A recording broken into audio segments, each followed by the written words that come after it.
this video, we'll make these sweet felt slippers that fit my Dalmatian, my foxes, and both my lions. The first thing you'll need to do is choose which pattern you want to make. The small size for the Dalmatian and the foxes, or the lion slippers, which are just a little bit bigger. For materials, you'll need 3 felt colors, coordinating embroidery floss, 2 5mm pom-poms, tacky glue, and some hairspray. You'll also need a small amount of chipboard. I use this to stabilize the soles of the shoes. You'll probably find some around your house on the back side of a notepad. Another thing I like to keep around the studio is a little roll of washi tape. I use this to tape my paper pattern pieces to my felt, so the paper pieces don't shift as I cut.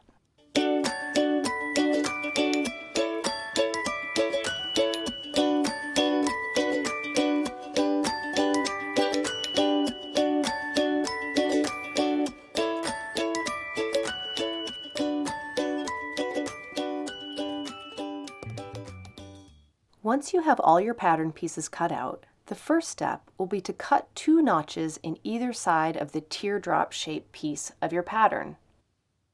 Center the point of the teardrop and the triangle shape, then cut a tiny notch in the edge of the teardrop about 1/16 inch from the flat edge of the triangle. Then repeat that small cut on the opposite side of the same teardrop, and then again on the sides of the teardrop for the other slipper.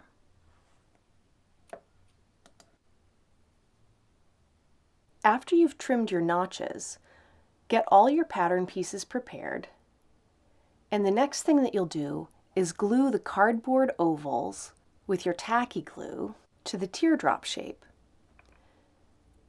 So start with one side of the cardboard and spread the glue around.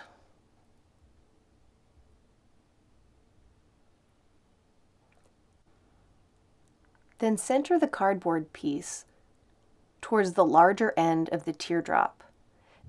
Make sure to center it so that there's about 1/16 of an inch of felt that overhangs the cardboard around 3 sides. Then repeat that step for the remaining slipper.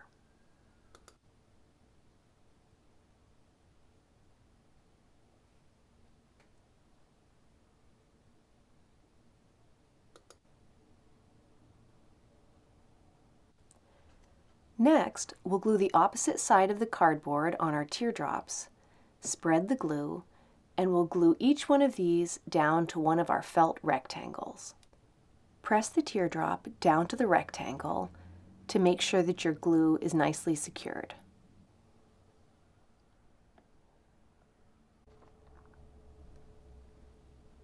You might keep a little paper towel handy for your glue finger so that you don't get glue onto the slippers. The next thing to do is to cut the felt rectangle to match the teardrop shape. The process I'm using here is a great way to get the insole and the sole of the slipper to match exactly.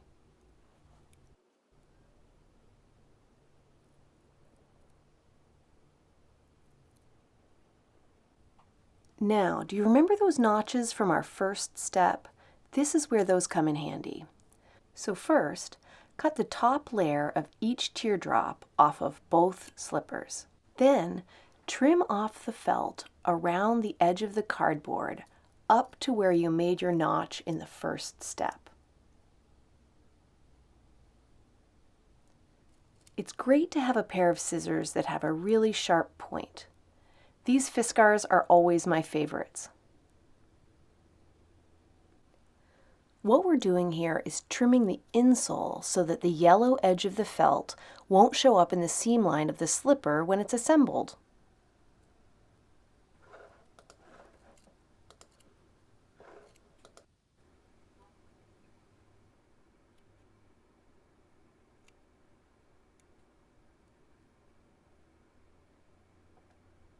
Now, we're almost ready to assemble the slippers, but before we do, let's make a decorative stitch on the flat edge of the triangle. The stitch we're using here is called a buttonhole stitch. As you can see, I'm entering my needle through what I like to call the back side of the loop, that's formed as you make each stitch.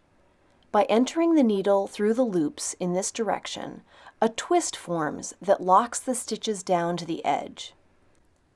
The buttonhole stitch is deceptively similar to the blanket stitch, but don't get them confused. On the blanket stitch, you pass your needle through the loop in the opposite direction with no twist forming. Without that handy twist, you must keep constant tension on the thread as you sew the blanket stitch, whereas each individual buttonhole stitch locks itself down as you move forward.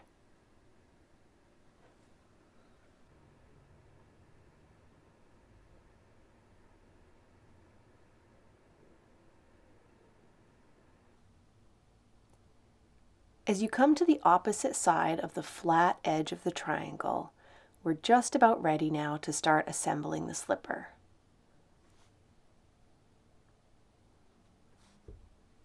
All right, I think that's our last stitch.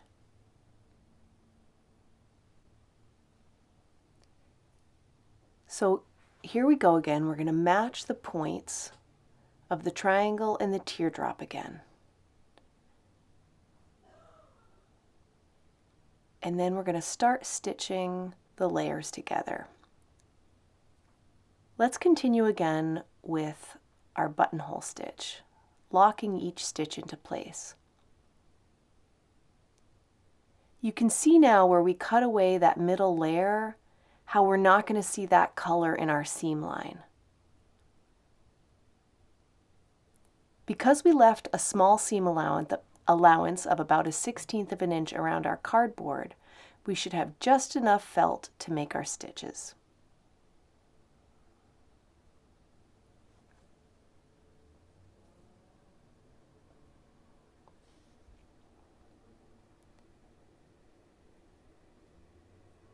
As you make each stitch, make sure that your loop is open and not twisted. You only want the twist formed by the stitch itself, not any extra ones. Okay, let's just speed things up a little bit here and we'll get our buttonhole stitch right up to the point of the slipper.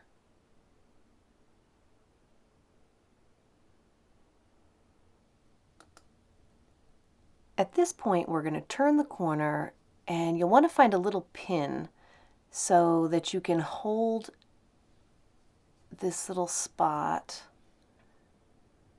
right here down. See how that side seam is now matching up? That's what you want. So let's continue again with our buttonhole stitch and we'll stitch right up to that pin. I'm going to go ahead and speed things up again here because I think you know what you're doing now with your buttonhole stitch. I won't speed it up so much that you can't see what's going on though.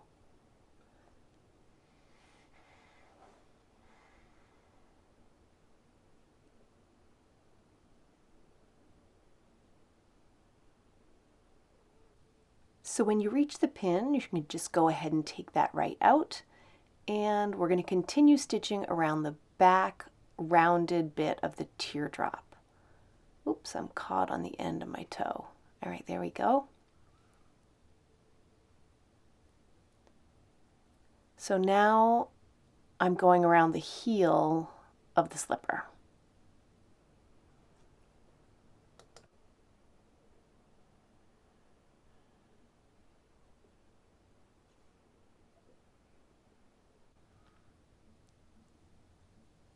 Okay, so that is it. Maybe we've got one more stitch. Let's take a look. Oh, I've got some glue on my finger. There we go. Yeah, one more. Careful to get an open loop again.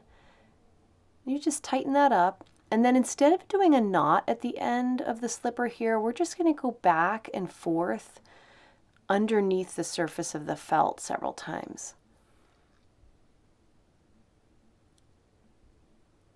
Just back and forth like this, and with several of those stitches, that thread's not going anywhere and you don't even need a knot. You can just clip it flush to the surface. Okay, so we have one slipper ready for its pom-pom. So you'll probably need a new piece of thread here, and you'll want to knot the end. And then you're just going to take your needle and go right through the tip of the teardrop. And then you'll take your little 5mm pom-pom and stitch through that as well. You'll want to make 2 or 3 stitches that go through the pom-pom and the point of the teardrop, just to secure that pom-pom in place.